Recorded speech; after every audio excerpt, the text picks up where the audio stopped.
Here's the big challenge of life. You can have more than you've got because you can become more than you are. And of course, the other side of the coin reads, unless you change how you are, you'll always have what you got. I have found in my experience that income does not far exceed personal development. Now, sometimes income takes a lucky jump, but sure enough, unless you grow out where it is, it'll usually come back where you are.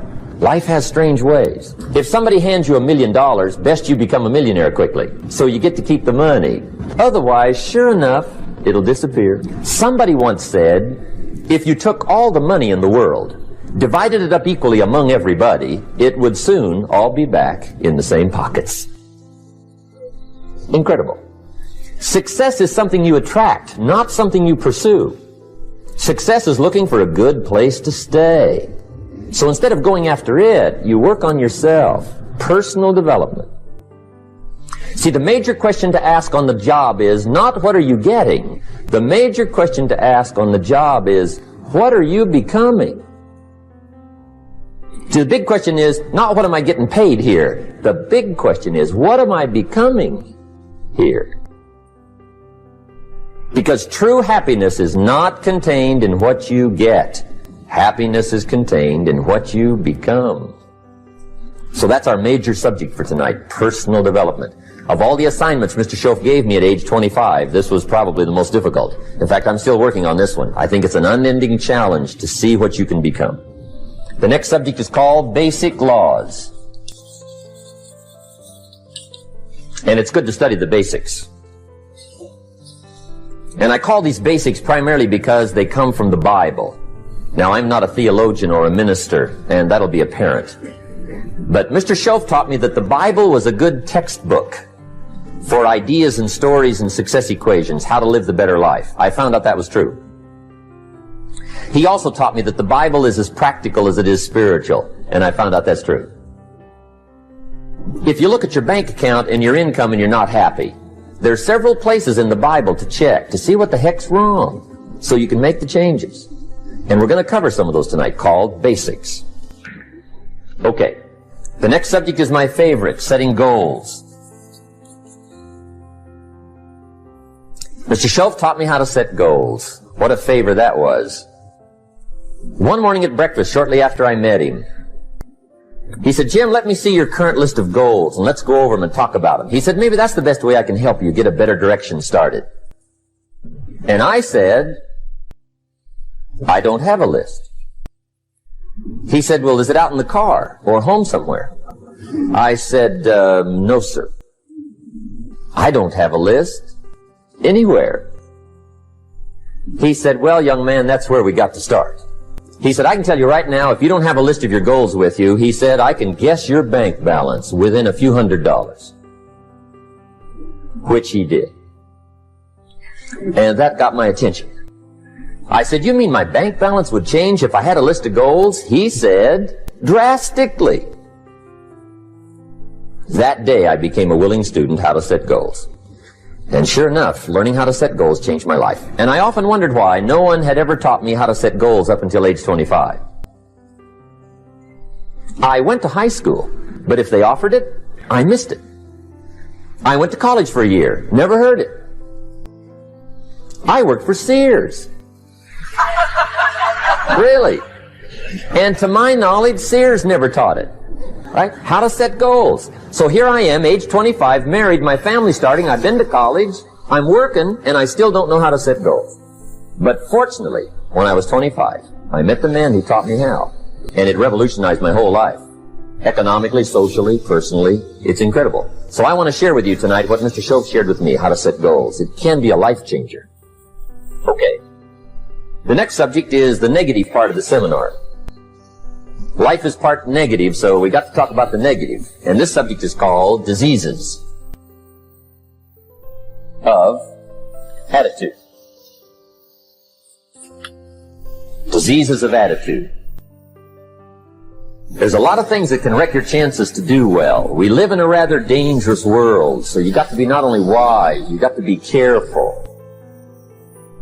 Now, attitude diseases are just as bad as physical diseases, right? High blood pressure, heart trouble. I mean, a lot of things lace your chances to do well. So you've got to be careful. And attitude diseases are deadly. I mean, they'll destroy all the good things you start. Okay?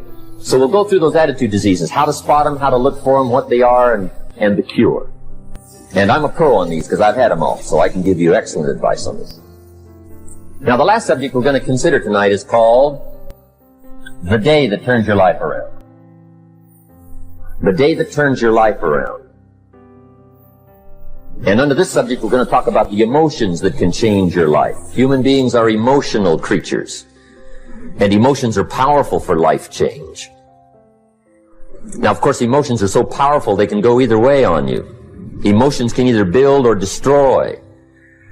So you really have to employ emotions properly. We call civilization the intelligent management of human emotions. If you can intelligently apply your emotions in the right direction, no telling what can happen. Could turn your life around one day would be sufficient. So we'll talk about those. Okay. Now that's a lot to cover in one evening, but we'll keep at it here and see if we can't get it all done. I'd like to have you now jot down the theme of the seminar. Every seminar should have a theme, I guess. We've got one. It's on some of our literature if you happen to notice it, but if you didn't, for your notes, here it is. The theme of the seminar goes like this. The major key to your better future is you. That's the theme of our seminar tonight. The major key to your better future is you. And I'd like to have you underline two words just to give it some added punch. Underline the word major and the word you, so that it reads, the major key to your better future is you. Now, my first suggestion is transfer this to a card or something where you can put it up, where you can see it every day. Preferably put it up where you can see it at the beginning of the day, before you go off to put the day together. This is a good phrase just to glance at, to keep in mind as you're putting the day together. It's called the silent seminar. If you'll just let this talk to you during the day, I found it to be tremendously helpful. The major key to your better future is you. For a big share of my life now, I didn't have this one quite figured out. Among a lot of things I didn't have quite figured out. Many things used to puzzle me back in those early days. I used to wonder why two people could work for the same company, one make twice as much money. Now, see, that used to puzzle me. And maybe they were the same age, graduated from the same school, live in the same community, work for the same company, with the same products and the same services. They've got the same traffic, the same problems, and one makes $1,000 a month, the other one makes $2,000 a month. Now that was my puzzling question. Why would this long list be the same and the money twice as much? I asked, what's the difference between $1,000 a month and $2,000 a month? And I don't mean $1,000 a month, right? I can figure that out. But what makes the difference? Why would one person do twice as well, 3 times as well? Speaking economically. Now, I know there's more than one way to do well. I understand that.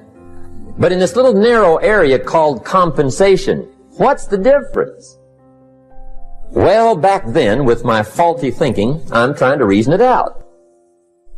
I thought, well, maybe time makes some of the difference, right? Some people do better because they have more time.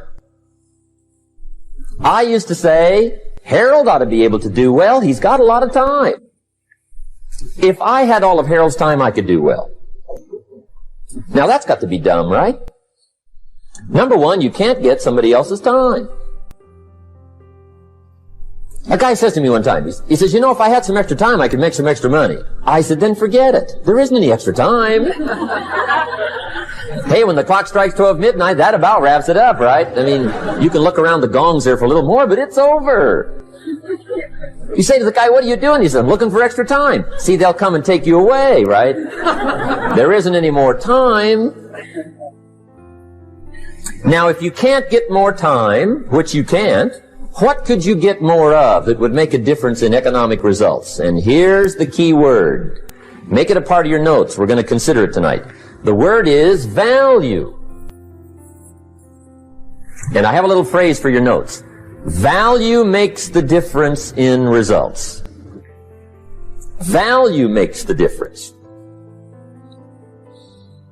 You can't get more time, but you can create more value. Self-improvement is an ongoing process in life, and it is important to keep working on oneself in order to achieve one's goals and live a fulfilling life. The journey of self-improvement is often more important than the destination, as it is the process of growth and learning that brings true satisfaction and fulfillment. When we focus too much on the destination and not enough on the journey, we may miss out on valuable experiences and opportunities for growth. Additionally, it is important to enjoy the journey, as this can help to make the process of self-improvement more enjoyable and motivating. Taking the time to appreciate the small wins and progress along the way can help to keep us motivated and on track towards achieving our ultimate goals.